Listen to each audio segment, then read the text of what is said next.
Kan? Sebab tu kita juga disajikan dulu musuh yang berpuluh tahun boleh bersatu bermuafakat di dewan sama-sama kan. Tak malah kita sebutkan panas kan, tapi lepas tu berkelahi pun sakan balik lah tu kan. Kita nak tengok pada perbincangan ni, kita bubuh je nama apa langkah-langkah ni. Langkah-langkah tu, tapi kita nak tengok pada sisi perbincangan siasah syariah, apa pandangan sarjana Islam. Gerakan-gerakan untuk menjatuhkan kerajaan. Yang gerakan ni tak ada siapa pun boleh. Dalam parti-parti ni boleh kata dia clean, semua mereka telah buat.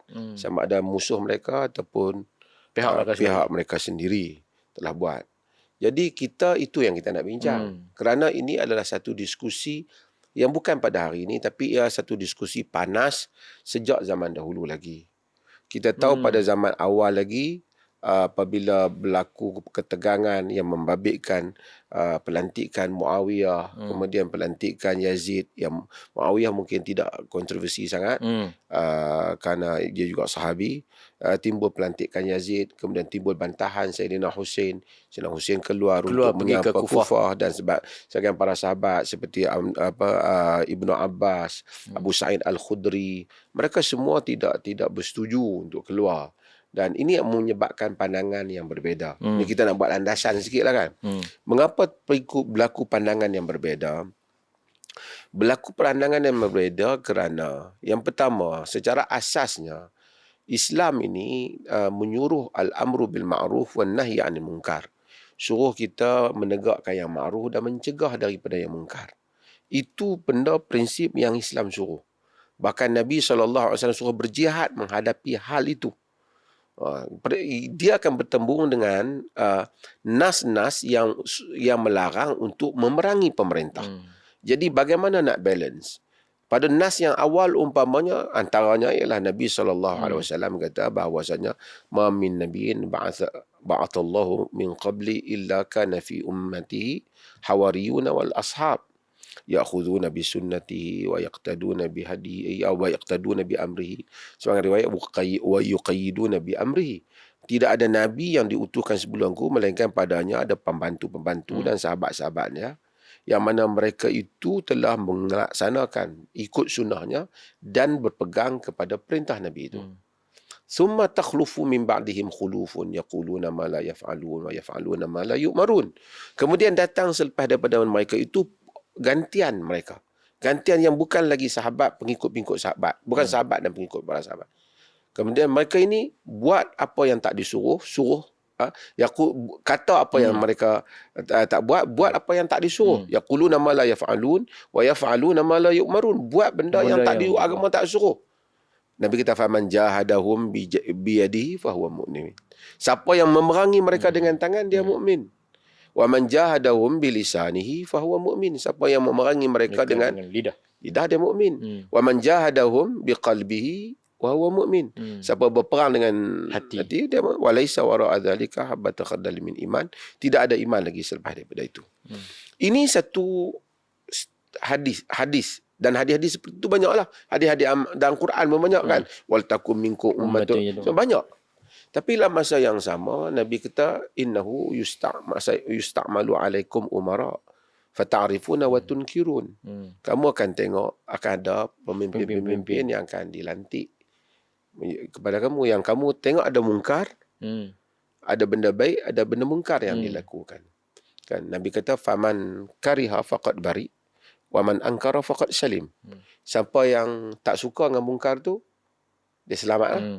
Siapa yang memangkari, dia pun selamat kan. Siapa yang tak suka, dia berlepas diri. Siapa yang engkar, dia selamat. Walakin man radiya wa taba'. Tapi siapa yang redha dan ikut. Sahabat tanya afala nuqatiluhum. Patutkah kita perang dengan pemimpin macam ni?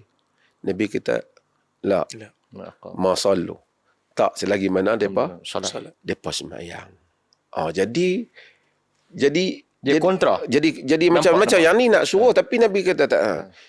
Dalam hadis yang lain tu nampak lagi Nabi katakan apa, khiyaru a'immatikum tuhibbunahum wa yuhibbunakum wa tusalluna alaikum wa yusalluna alaihim. Pemimpin yang terbaik kamu suka mereka suka kamu doa kepada mereka doa kepada. Wa syiru a'immatakum tal'anuna wa yal'anuna tubghiduna wa yubghidunakum tal'anuna wa yal'anunakum. Seburuk pemimpin yang buruk, kamu benci mereka benci kamu, kamu laknat mereka laknat kamu. Pada sahabat tanya, afala nunabizuhum bisayf? Adakah patut kami angkat senjata perangi mereka? Nabi kata, la ma aqamu fikumus solah. Jangan, Nabi kata, selagi mereka mendirikan salat.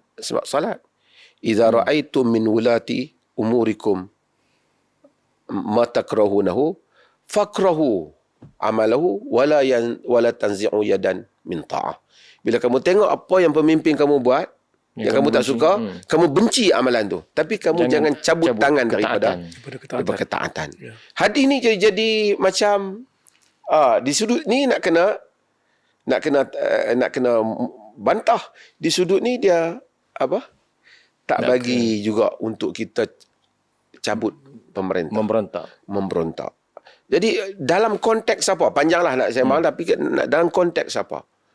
Konteksnya ialah, supaya nak pergi landasan pembincangan kita ni. Konteksnya, dulu sistem pemerintahan ialah kalau nak tombangkan, ada bab tentang azlul hakim ataupun mencabut pemerintah ni. Masa bila boleh cabut pemerintahan?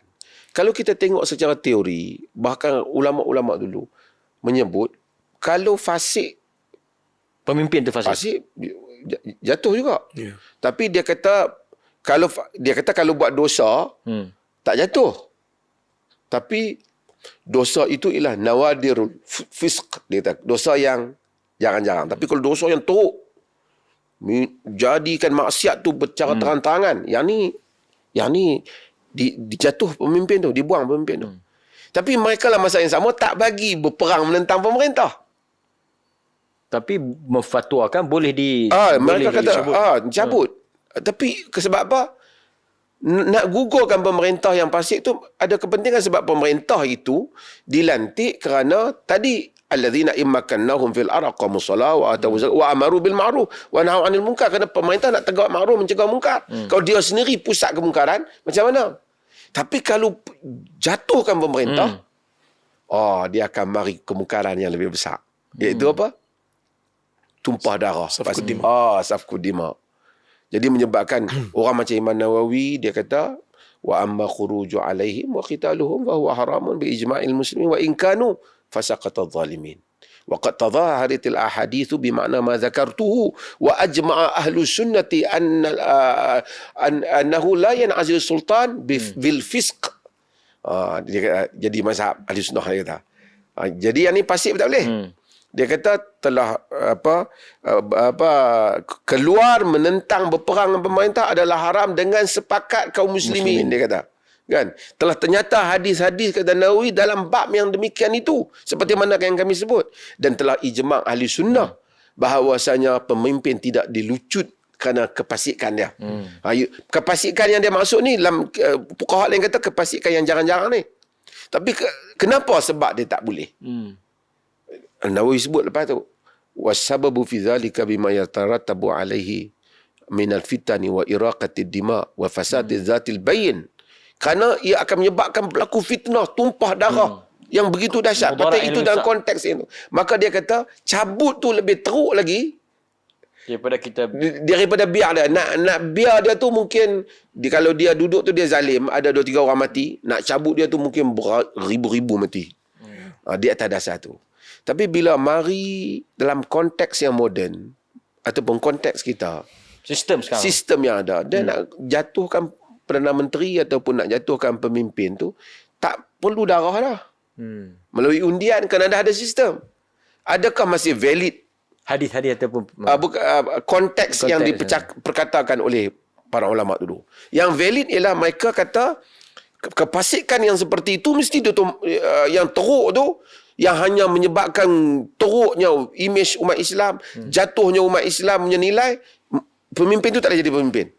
Cuma dia tak mau sebut gugurkan kerana takut tumpah darah. Kerana dahulu kalau nak gugurkan pemerintah itu tidak ada jalan lain melainkan Tumpah darah. tumpah darah seperti yang berlaku dalam peperangan. Dalam rekod macam tu lah. Negara Arab, terutama negara-negara yang mana mereka ni berkuasa secara mutlak. Tapi dalam konteks demokrasi, pemimpin mungkin boleh ditukar pagi petang macam tu. Kita tengok di negara-negara barat bahkan kita yang hebat. Malaysia pernah pertukaran pertama pemimpin dulu, satu kedai pun tak pecah cermin. Kerajaan boleh bertukar. Tapi itu tak menyatakan kita sokong kerajaan ditukar ke apa. Tapi nak cerita landasan. Maksudnya menukar pemimpin dalam konteks ini tidaklah sama dengan memerangi pemerintah. Memerangi pemerintah haram. Memerangi pemerintah, keluar senjata memerangi pemerintah haram. Melainkan bakok pemerintah itu lebih teruk daripada dia diperangi. Itu maksudnya kekalnya pemerintah tu lebih teruk daripada dia diperangi. Tapi kalau berperang dengan pemerintah sampai rosak negara, adalah haram. Tapi adakah penukaran pemerintah tanpa rosak negara itu haram? Itu mesti dilihat pada konteks moden ini. Sejauh mana dia punya mudarat. Landasan tu dulu. Bukan kata kita setuju lagi. Jadi kita kena bincang, Ustaz Mat, dalam perbincangan kita ini ialah untuk apa kita nak tukar pemerintah? Untuk apa? Adakah agama suka kita duk kalut nak pergi jadi pemerintah? Apakah agama suka? Ustaz Mat, Dr. Ruzami, Ana semua, kita teringin nak jadi PM umpamanya. Adakah kita buat pakatan tukar? Adakah agama suka hal tu? Atas alasan apa? Ustaz Mat ke siapa-siapa kan nak jadi PM? Atas alasan apa? Alasan ini mesti kita justifykan dulu untuk melihat kepada pembincangan kita.